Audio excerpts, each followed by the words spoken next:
Hello, Star Trek fans, and welcome to Season 6 of the Rebinge Deep Space Nine podcast. My name is Kim. And my name is James. And we're watching Star Trek Deep Space Nine from the beginning, one episode at a time. Welcome back to the podcast. Today we are on Season 6, Episode 1, A Time to Stand. This episode aired September 29th, 1997. So before we talk about this one, anything to say about the last podcast? No, it was perfect. Well, it was a few weeks ago because we decided to take a little break. Yeah, we decided we wanted some time off. Yeah, once every 27 weeks, we decided that we can get a break from the grueling world of podcasting. Yes. And also the grueling heat of the terrible hot summer here. So hopefully we can get through this podcast without melting. Oh, that would be nice for a change.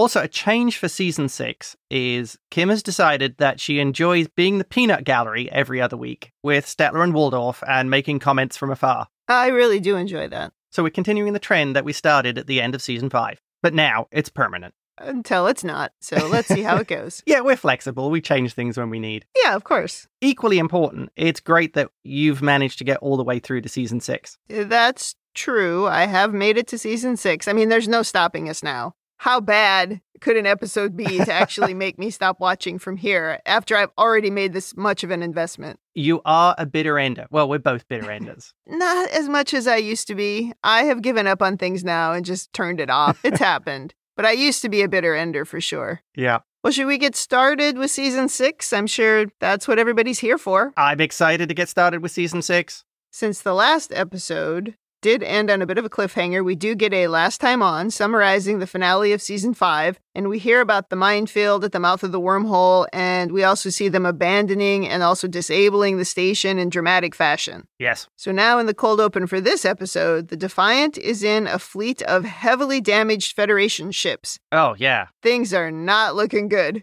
Lots of beaten up ships. There are several that are under tow. Right. And on fire. Yep. On the bridge of the Defiant, Miles says there's nothing to show for 3 months of bloody slaughter, so I guess it's been 3 months since the last episode. And Sisko is clearly tired of the complaining, and he tells Miles to chill out. Miles is being a little whiny, yes, I will admit. He is. Everyone is looking pretty haggard. Those with hair have it all ruffled and messy, and Sisko is trying to, sink back into his chair and disappear. So we're all obviously tired and frustrated. Well, we find they've been on this mission and awake for 72 hours. Yeah, that's not good. Nog asks about the 7th Fleet here, but Dax says not to expect to hear from them for a few days. I guess there's still some hope going on. Then we go down to the makeshift infirmary, and Garak is looking for some help, but a very haggard-looking Bashir is busy with other injured crewmen. Bashir's collar is all open, and his sleeves are rolled up, and he's very cranky. I mean, he's out of sorts. He's taking some cues from Miles, I think. Yeah.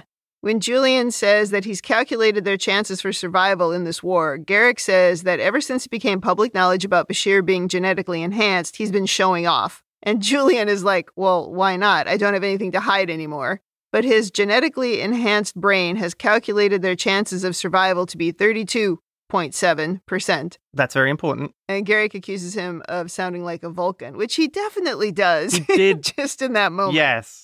I think that was a very deliberate choice to make him seem like almost Vulcan-esque with the sort of Spock level of intelligence. Yep. This scene was also a little bit odd because Garak did seem to be really kind of poking at Bashir a lot. Mm-hmm. Give it up, Garak. We all still know Bashir is your crush. Well, they're just trying to convince us that they're all tired and frustrated and maybe feeling like they're about to lose, so a bit despondent. Yeah. And usually Starfleet is the one that brings the hope and the positivity, and there's just none of that going on. So I think they're just really trying to show that here, that even this relationship is strained. Okay. So now we go to Dax and Sisko in the mess hall, and Sisko hopes that they get sent back to the front lines just as Martok and Worf come in. And Dax jumps into Worf's arms, and Martok tells Worf to tell Dax what's been weighing on his mind. And it seems that Worf has a complaint about the wedding ceremony plans because something is out of the traditional order. Dax doesn't really seem to care and agrees to change it just to follow whatever traditional nonsense Worf is stuck on. And Martok says he's been complaining about that for days. He's talked of nothing else for days. I know, it's funny.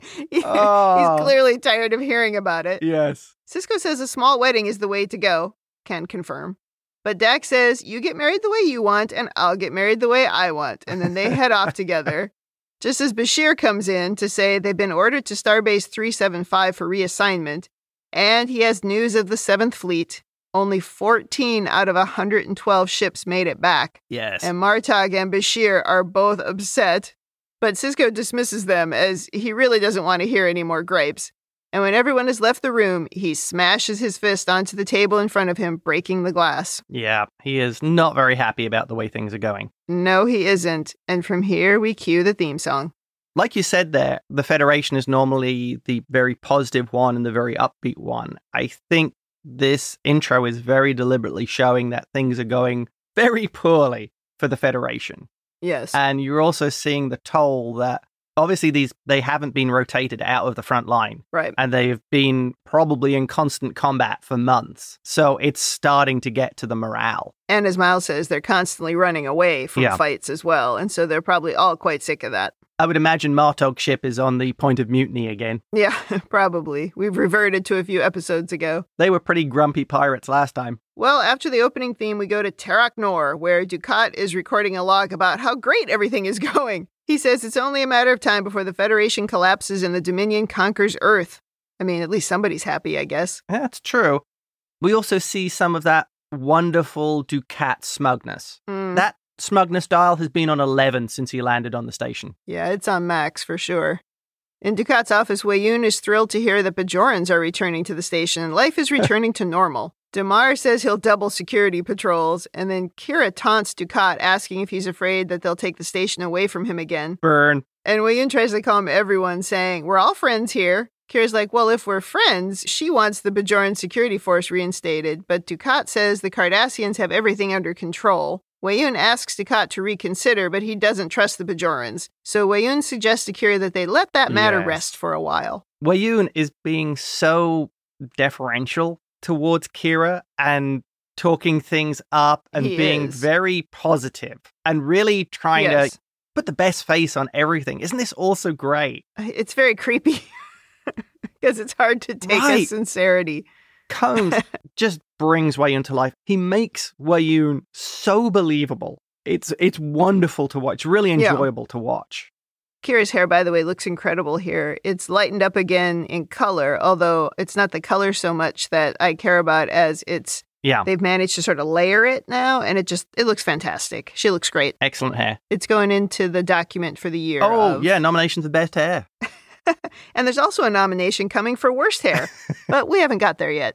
Now Weyoun quietly asks Kira if Odo knows that he's doing everything he can to strengthen the bond between the Dominion and the Bajoran people. And Kira tells him, why don't you just ask Odo yourself? But Weyoun says he doesn't want to bother him, so he's still quite deferential to him. Oh, yeah. I have to jump into overanalysis here. Oh. I think this is so interesting seeing Kira in this conversation and dealing with Dukat and Weyoun. Season 1 Kira would probably have started shooting people at this point. Oh, she'd be flipping out. Here, she's being very reasonable, still getting the jabs in. Yeah. Almost Kai Wynn level of little digs there. Very good.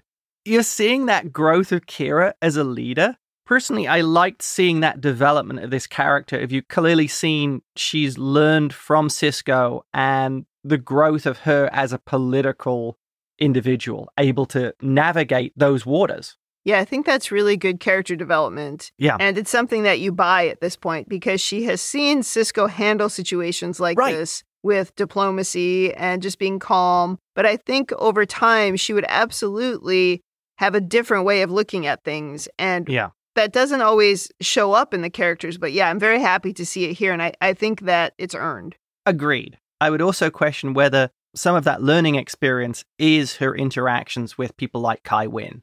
She sees how the negatives work, and you can learn from that too. Yeah. Especially in a highly charged political environment like this. Right. Where Weyoun seems to be doing everything to try and keep her happy and talk up Bajor. And before we leave this scene, the look on her face when Weyoun and Dukat were having their disagreement about policy, there was definitely a smirk there. I think she was amused about Dukat and the Dominion not quite being on the same page here. I didn't notice that, honestly, but it would make sense at this point because someone else is arguing with Dukat and it's not just her. So it would make sense. Well, after Kira leaves, Dukat says something gross about her, and Weyoun says we need her as an ally. So that's why, he's explaining why he's working so hard to be nice to her. When Damar makes a comment, Weyoun tells him to get out, and he's really rude and really shouts at him. Oh, yes. And Damar does, but not until Dukat is the one who dismisses him, and he also gives Weyoun a threatening look on his way out the door. So this is not going as smoothly as everyone would like it to be. Yes, that was very telling. Damar still defers to Dukat as his commanding officer. Right. This seems funny because I don't think Weyoun quite gets the power dynamic, which would seem funny for someone who's a Dominion representative, but maybe it's completely new to him. He's not used to people not taking orders from him. I suppose that's true. He's mostly used to just dealing with the Jem'Hadar, although the Jem'Hadar don't always listen either. Yeah. But I guess it's different because they do have at least the same leaders, but it's same not reverence true for the here. founders. Yeah, that's a good point. I love that where he just turns on a dime and goes from being quite pleasant to get out. Don't look at him. I find those people to be really scary who can turn like that so quickly. Yes. Well, Weyoun tells Dukat that he wants to be part of station policy decisions going forward. And then he asks what's going on with dismantling of the minefield. And Dukat says the work is proceeding slowly because the mines keep replicating themselves, which was the whole point. Right. Dukat says there's no need to panic. We are winning the war. But Weyoun says in order to win, they will need reinforcements and new supplies of ketracel-white. Dukat claims he has it all under control, which I think we've heard before from Dukat. Yes. This is that Cardassian wonderful overconfidence. Yep. You promised me the minefield would be down a month ago. They're already overdue on that. And then this total sense of, oh, well, we're winning the war anyway. What does it matter? We're seeing a repeat of everything I think that's wrong with the Cardassians. Yeah. That overconfidence, that bluster, and the maybe you need to think out more than a couple of weeks. Well, I have a point about that in my overanalysis, so we can talk about that when we get there. Okay. Now we go to Quarks, and Cardassians are playing Dabo, and the Jem'Hadar soldiers are just taking up space. Oh, it brings a tear to my eye. It's like the good old days of Terok Nor. Oh, geez.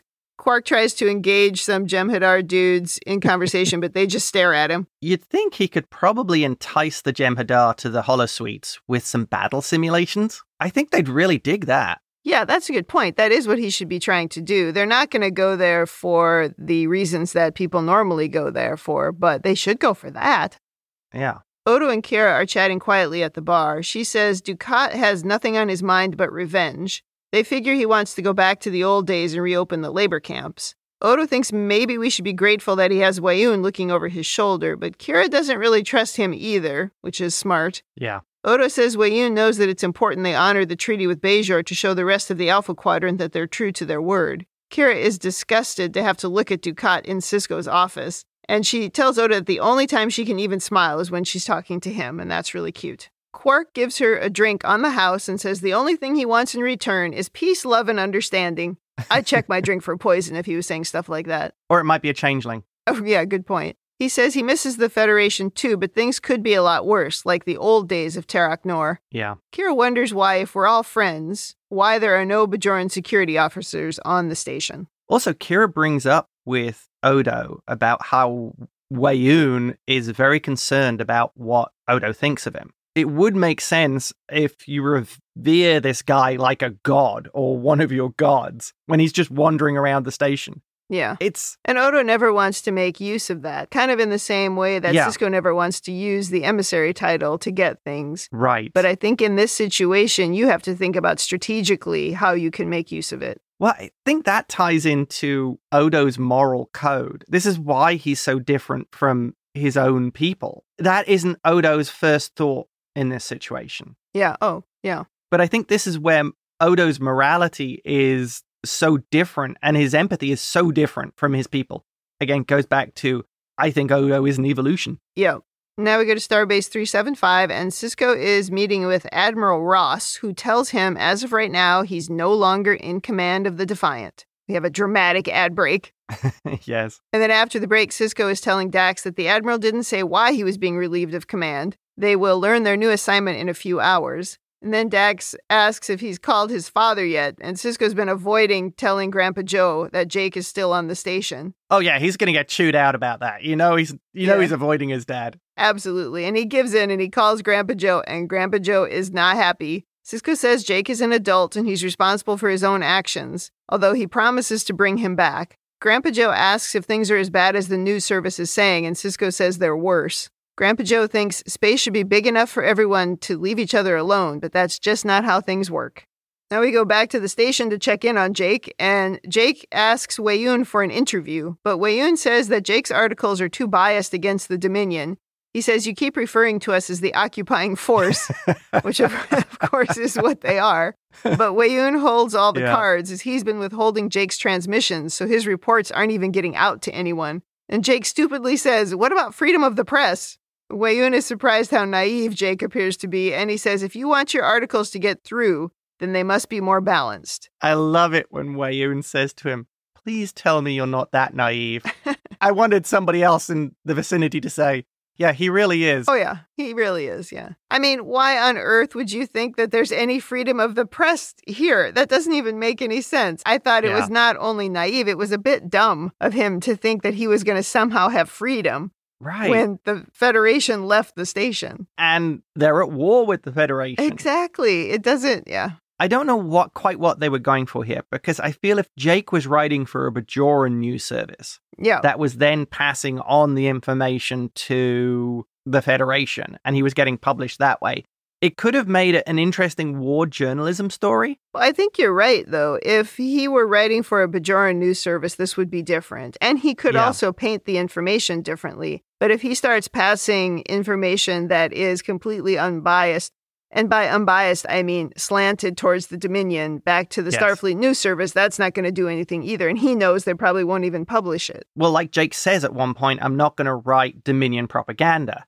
The Dominion really don't want anything else. And you're on a station that's completely controlled by the Dominion. So why would you have the opportunity to do anything other than send propaganda out? It's just so, it really is naive. Yeah, I guess that's kind of the point here. They're still showing how young Jake is and how Jake is still holding on to the Federation idealism in a world where you have the Dominion, which is the complete opposite. I mean, Weyoun and the others are absolutely cynical and will bend whatever they believe to further the agenda of the founders. Yeah. So I think that's probably what they're going for here. Yeah, idealistic is sort of the perfect word to use for Jake's situation. Yeah. I was also thinking this is maybe the only way they could keep Jake in the story, because they weren't going to put him on the Defiant. Yeah. Sisko wanted to send him back to Grandpa Joe, but that wouldn't keep him in the story. And even if he had gone down to Bajor, that wouldn't have kept him in the story either. Yeah, and Grandpa Joe would have had him in the kitchen peeling vegetables. And definitely. Jake does not like that.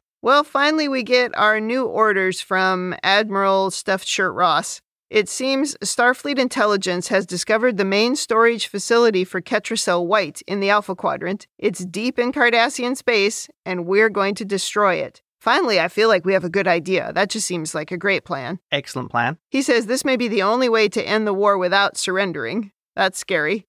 Bashir wonders how they're going to do that without the Defiant, and Ross says you don't need the Defiant or a cloaking device. We have something better. And he reveals an image of the Jem'Hadar ship that they captured in the episode The Ship from last season. Yes. So maybe the senseless deaths from that episode will be less senseless. Yeah, they did lose a few there. Yeah, that was a tough one. They should rename the ship the Munez. Oh, was that the guy who died? Yeah. One of them.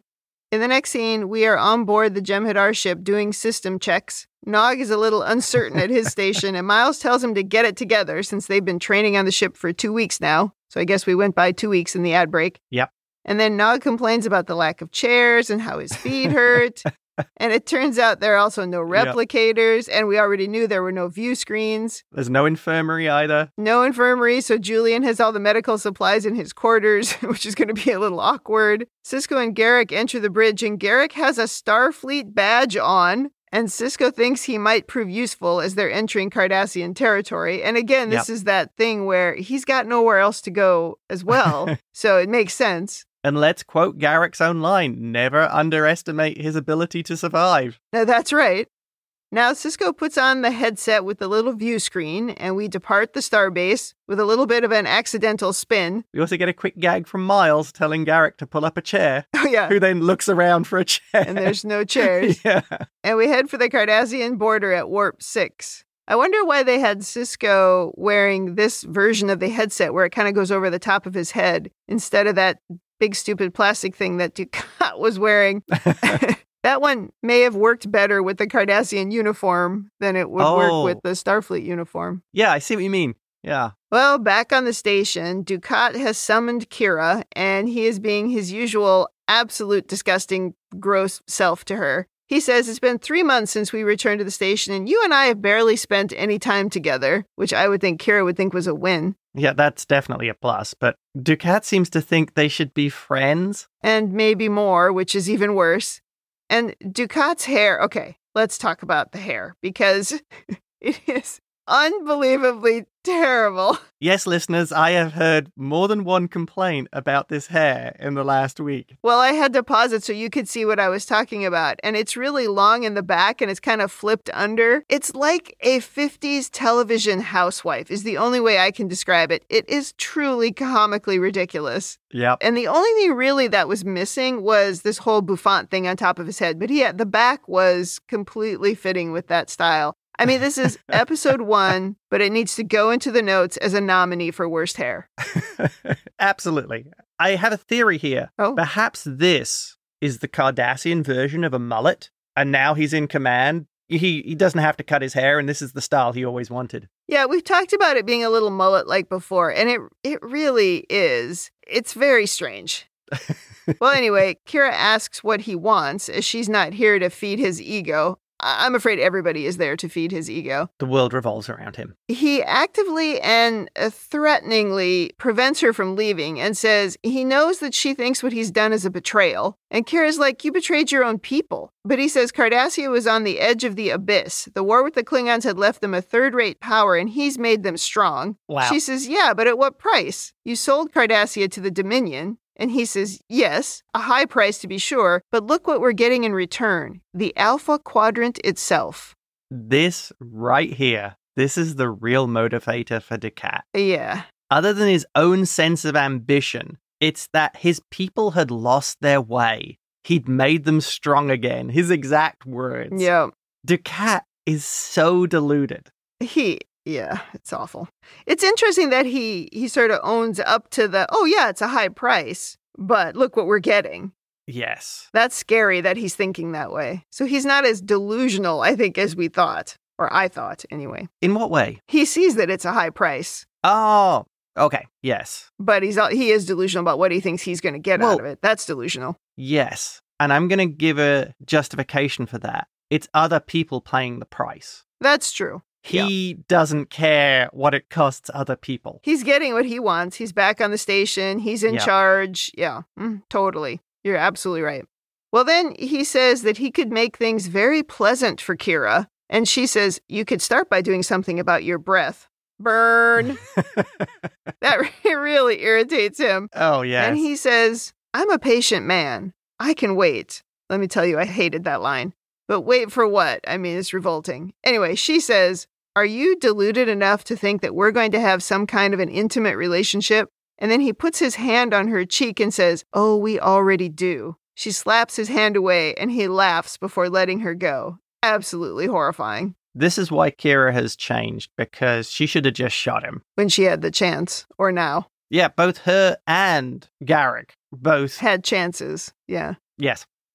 It's very upsetting, the line about, I'm a patient man. Like, you have to be here on my terms, and I'm only going to put up with you not being here on my terms for so long. That's really scary. Yeah. That's a really scary thing for somebody, especially when you look at the power dynamic in terms of physicality. Yeah. That's a really frightening thing for Kira to have to hear. And it's going to come up again later in Women in the Future. However, Kira has beaten the crap out of bigger Cardassians. She has, but it's tough to believe right here in this moment. True, but this goes back to my theory of Cardassia having higher gravity, so they're actually stronger people than the Cardassians. All right, Mr. Headcanon.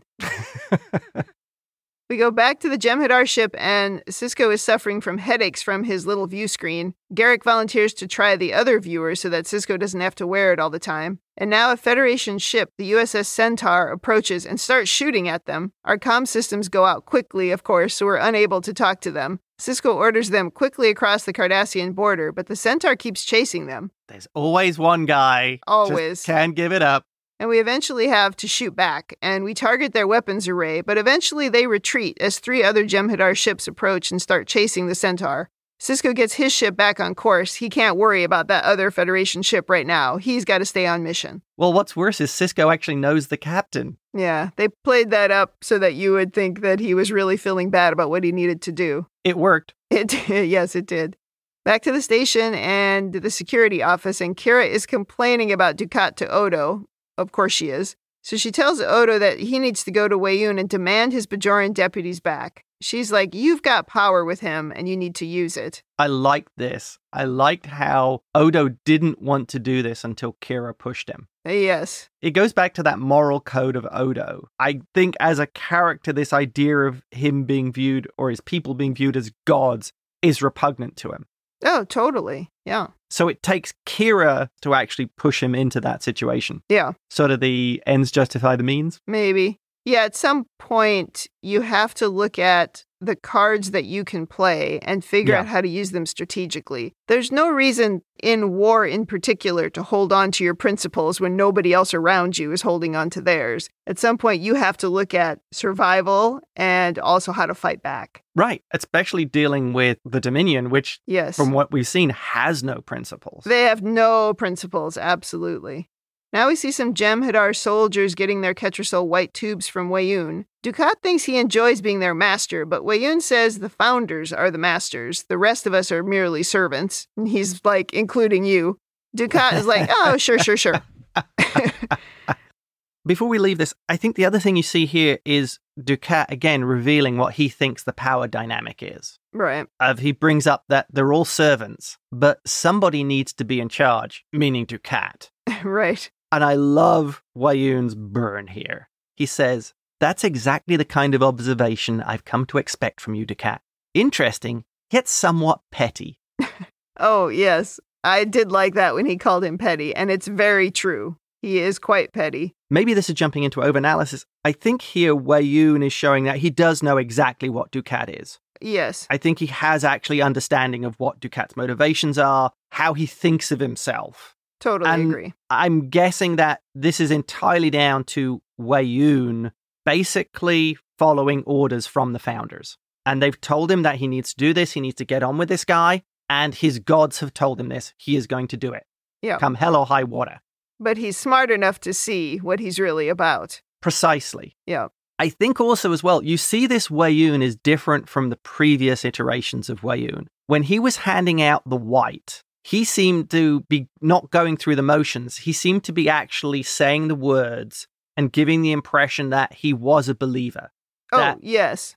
Wasn't like that previous Weyoun, which was, yeah, the founders are gods, here's the drugs, go away. No, this guy's a true believer. Completely agree. So I like the way Combs is making this version of Weyoun different from the others that we've seen before. Well, I feel like they had to do that with this character in order for it to be useful and interesting in the story. Yeah.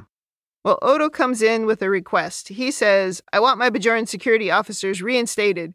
And Weyoun, who's already like right next to him, ready to do whatever Odo wants, says, consider it done without any discussion. He says, I have no problem with that. Well, he does that little bow with his hands out. Yes. But Dukat, of course, does have a problem with this, but Weyoun won't even listen to him. Yeah. Before Odo can leave, though, Weyoun says, I've done something for you. Now, would you consider doing something for me? And for just a moment, you're like, oh no. What is this? But in the very next scene, we find out that Weyoun wants Odo to be a member of the station's ruling council. And this is what Odo is telling Kira. Yeah. Kira wonders if it's a good idea, and Odo says Dukat thinks it's a terrible idea, so that makes it seem like a good thing. But Kira says Weyoun is using you, as this will now validate the council, and she's not wrong. But Odo says I've walked this line before, in the old days of Tarak Nor, but this time I'll have you to help me. And they lock hands, and Odo says, then this is a victory. But Kira says for some reason it doesn't feel like one. God, I love this scene. This was absolutely my favorite scene of the whole episode. It was meaningful in so many ways. Yeah. When they locked hands, that was one thing. But also just even the words where Odo was like, I had to do this on my own before, but now I have somebody by my side, somebody who really believes in me, and this is a good thing. We can make a difference. But Kira, she doesn't know who to trust. And so she's really worried about all this, and she's kind of worried that even her friend Odo or her vision of Odo, and maybe, how he is sort of pure in this way, but she's worried about him being corrupted, being misused. It's just such a great scene. It's maybe 30 seconds. But it's really good. I think as well, this also plays to perhaps a weakness of Kira, of she's maybe not recognizing a strategic win over a tactical one. I think that's one way to look at it for sure. But it's also maybe showing her maturity in that there's a wisdom in what she says as well. Like, this does look like a victory, but we have to keep our eye on the ball. Because it just doesn't feel right. And I think that's a good way to look at it. There's also the issue, though, they're going to do this anyway. Having Odo there actually is something of a strategic win. Yeah. Because maybe Odo can interfere with things. Odo can pass information to Kira. Yeah. Before we leave this, yes, I do want to bring this up. Something I found interesting. I assume in normal circumstances, a Vorta would not dare to do this to a founder. Ask for a quid pro quo.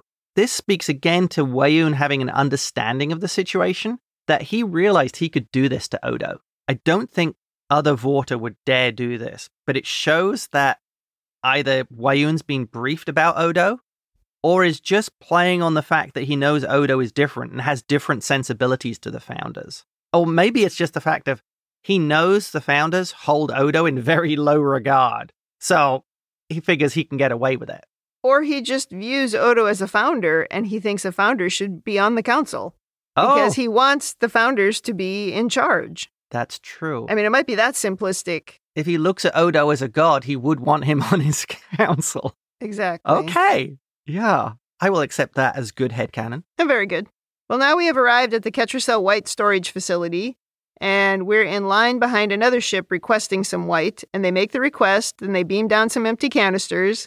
The plan is to make a similar request, but one of the empty canisters will have a bunch of isotonic-enriched ultritium, which is essentially a bomb, and should wipe out the facility and everything within 800 kilometers. And that means we have to be farther away than that when the bomb goes off. So the previous ship took less than 2 minutes to complete their transaction. So Sisko says to set the detonator for 3 minutes and make the request for the white. Nog is edgy, but Dax tells him to relax. Everything is going as planned, which means everything is about to not go as planned. In Deep Space Nine's defense, this actually is quite a good plan. Except for the 3 minutes thing, I'm not sure that was a good plan. Like, could you not do a remote set on it? I don't know. But anyway. It's far less exciting. That's right. They beam down the canisters and get the newly refreshed canisters, but the security net is suddenly raised and the facility is not responding. So, time for an ad break. Well, Dak now starts a countdown. Yes. She's like, 90 seconds. Well, after the ad break, they're ordered to stand by as we get closer to the detonation time. Miles says he can punch a hole in the security net, but it would take too long. He's like, I could do it in a couple minutes, but they don't have a couple minutes. Sisko says when the security net's power generator is destroyed, we have to be moving fast enough at the moment of detonation to avoid being caught in the explosion. Bashir quickly calculates that they have to go full impulse at 1.3 seconds before the bomb detonates. He beats Dax to doing the calculation with the computer. Yeah, she's like, well, the computer agrees.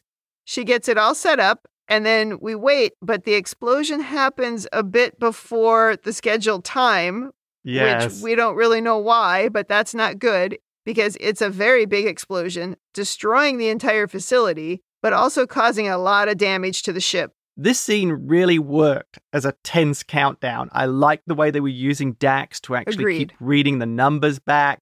The way Nog was getting very twitchy about this. Yes. I thought it worked great as a very tense scene. And I think we got to see that thing about Julian of, he is almost Vulcan-level smart. Yeah, or Data. Spock's better at it. I would think Data might be a little better at it. But you never know when Data's going to be hooking up with the Queen and, How you doing? Oh, my God. Data hooking up with the Queen. You got to keep up with me. I'm all over the place. I'm pretty sure there will be fan fiction about that. Ugh, I'm sure there is. I don't want to know about it. Because I still say that's dumb and that never happened. But it was good for a joke. Well, anyway. So Garrick at this point says, well, not quite according to plan, but I'm sure Starfleet will be satisfied with the results. Sisko agrees. But the bad news here is we're switching to auxiliary life support. We have no deflectors, no guidance systems, and worse, no warp drive. It's going to take us 17 years to reach the nearest starbase. Yes, Julian does yet another calculation on the fly. He does. 17 years, 2 months, and 3 days. You know, I'm guessing his dad really did spring for the Premium Plus package with him. Oh, clearly. Could you also put a calculator in there? We see the ship from the outside, and it's essentially on fire. It looks bad. Yeah. Well, they got caught fully in the blast. Yes. The end. And also, there's no to be continued at this point, but this is essentially a cliffhanger until next week. Yes. I did notice in the episodes that it had only been about 3 months since season 5 ended, so it was a pretty short summer. Things are just so different now, how TV shows are put out. Right. These days, you have to wait years in between seasons for Star Trek. Tell me about it. They don't tend to do this big cliffhanger at the end of seasons either. And I don't know if it's because of that or because shows get canceled all the time or what, but it's so different. So interesting. All right, well, let's go into over-analysis. What do you have? Okay, my first thing is, I feel we're doing the classic Star Trek thing here of we talk up the enemy or the big bad, like the part with the 7th Fleet basically being destroyed, that the enemy is virtually undefeatable. There's no hope of winning. There's only a 1 in 3 chance of them actually succeeding. So the enemy is like super powerful. And then they obviously have to roll it back in because having the Federation lose would not be a very interesting story for Star Trek fans. I suppose Dominion fans would probably like, the follow-on series called The Dominion. Well, the two things, or the sort of two vulnerabilities that we know about the Jem'Hadar is that they need the ketracel-white. Yes. That's the big one. Yep. And then we also know that they have no honor. They're not really serving a higher purpose. They're just drones, basically, fighting for the founders. Yeah, and they don't even have medical facilities on their ships. Because they don't care. They're all dispensable. Oh, exactly. We learned that line earlier about if one of you is making the unit weaker, you get rid of them. Yep. Next thing, when Kira was talking with Dukat and Weyoun, and there was also Damar there, and you could see those cracks, there was the disagreements between arming the Bajorans and letting the Bajoran security services back on the station, basically. Right. And Kira, I think, gave that little smirk. Do you think she was deliberately looking for those cracks or trying to exploit them? Was looking for the weaknesses? I felt she was trying to push the envelope, see where the walls were. It's hard to know exactly what it is that she's trying to figure out. Yeah. She knows that Dukat and Damar want things back to the way they were before. They want to dominate the Bajorans. They want to show that they're better than them. They want to show complete dominance over them. She knows that. They want the occupation back. End of story. Yes. At the same time, what she doesn't know is what the Dominion really wants. Yeah. She has some ideas, just even based on the conversation that she was having with Odo, but she's not entirely sure that they don't want that same thing. So I feel like that's maybe why she's not pushing as much as she normally would in that situation, because she's uncertain. So it's true she might be poking a little bit to see, are there cracks in this relationship? She might already know, but it's just hard to know right here in this moment. Yeah.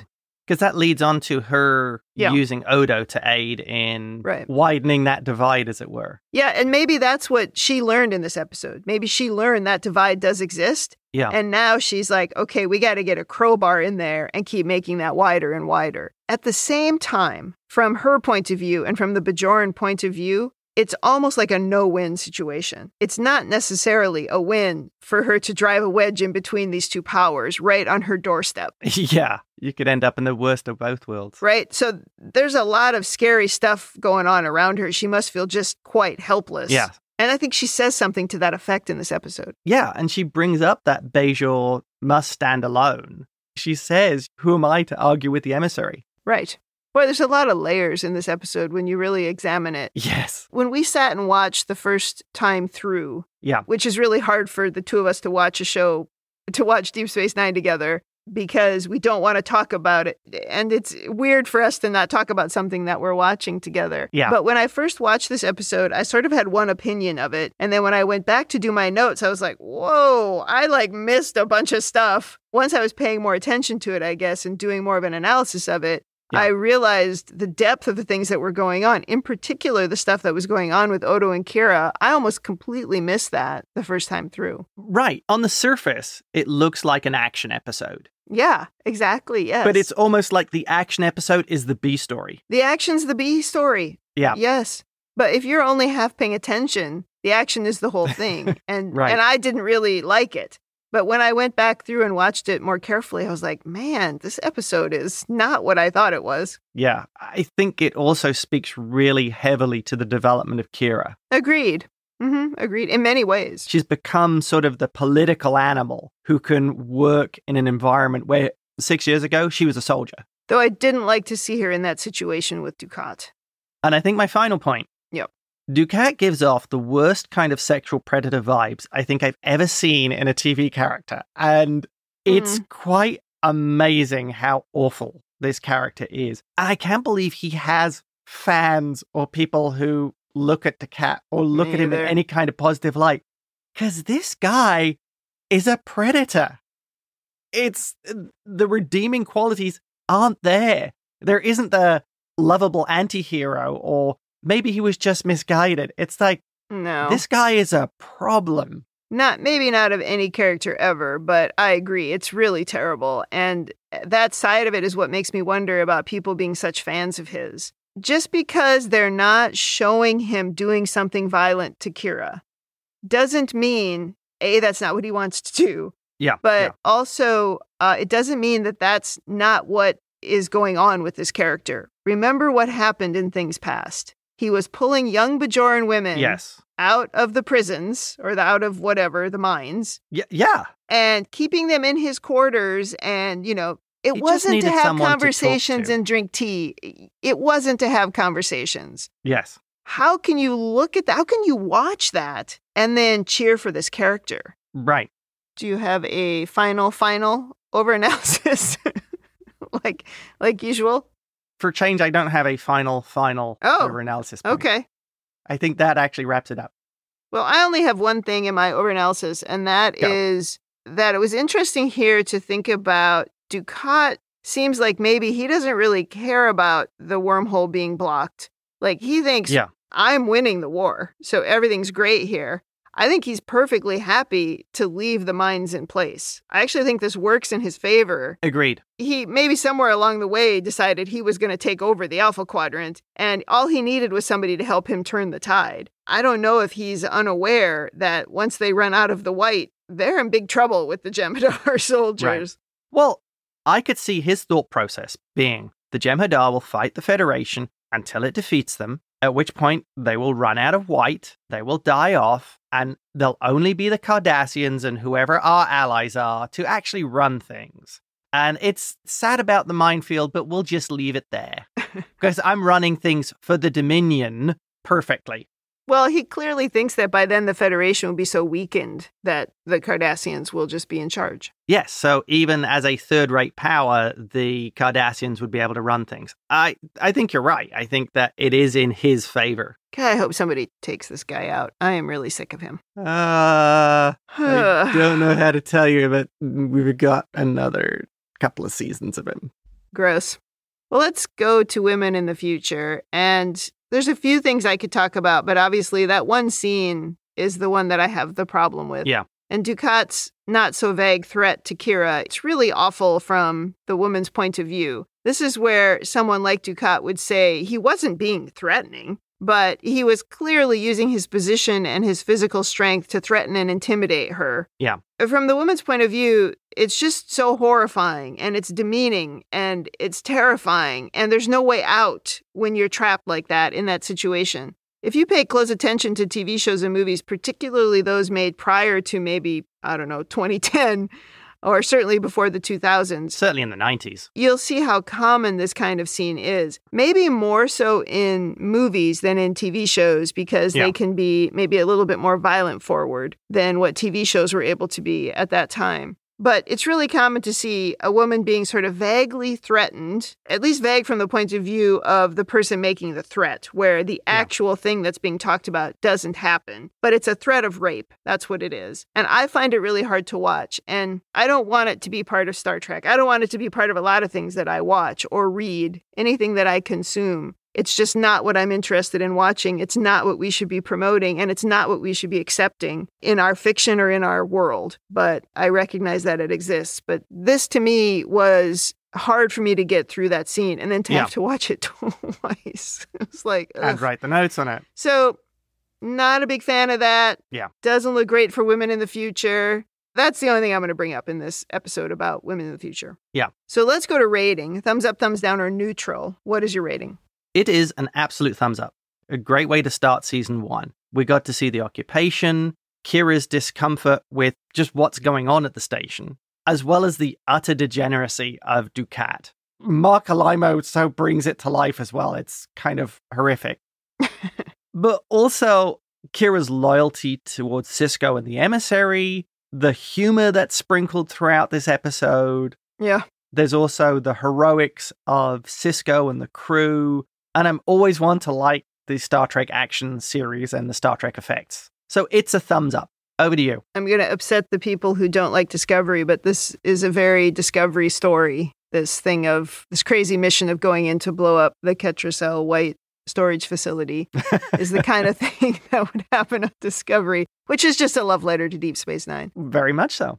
Well, I give it a thumbs up. I really didn't like the Dukat Kira scene, obviously, and I've made my point about that. But everything else about this episode is really good, and I, in particular, enjoyed the scenes between Kira and Odo. Yes, good acting, obviously, but also very good writing, and I like the development. Like you mentioned, the development of Kira to this point, but even just the quick development of their relationship, I think, is very believable. Yeah. It almost doesn't make sense that they hadn't developed this relationship quickly before Kira found out about how Odo feels about her, because this is what it could have been like. This is how they could have learned to completely rely on each other, be open with each other, and trust each other in ways that they weren't able to do until now. So I really thought that was great. And I also like the crazy mission. And I'm not 100% sure why we couldn't install some big view screens and get that thing out of out of the little view screen in Sisko's head, because I feel like we could have easily just Apple played it up to a different screen. But anyway, this is a very good episode. And like I said, it took my second viewing of it to really appreciate it. But very good. That's great. Good start to the season, would you say? Good start to the season. I did tell you that I'm a little worried that I'm going to be in war now for 2 seasons, and I'm not sure I like that because I don't like change. Yes. And now we're in a change. We're not at the station, right? We're not at the strip mall. Now we're flying around in a Jem'Hadar ship that's on fire. Not every episode is Star Trek, the Dominion War Space Battle. I hope not. I still want it to be Star Trek. Yes.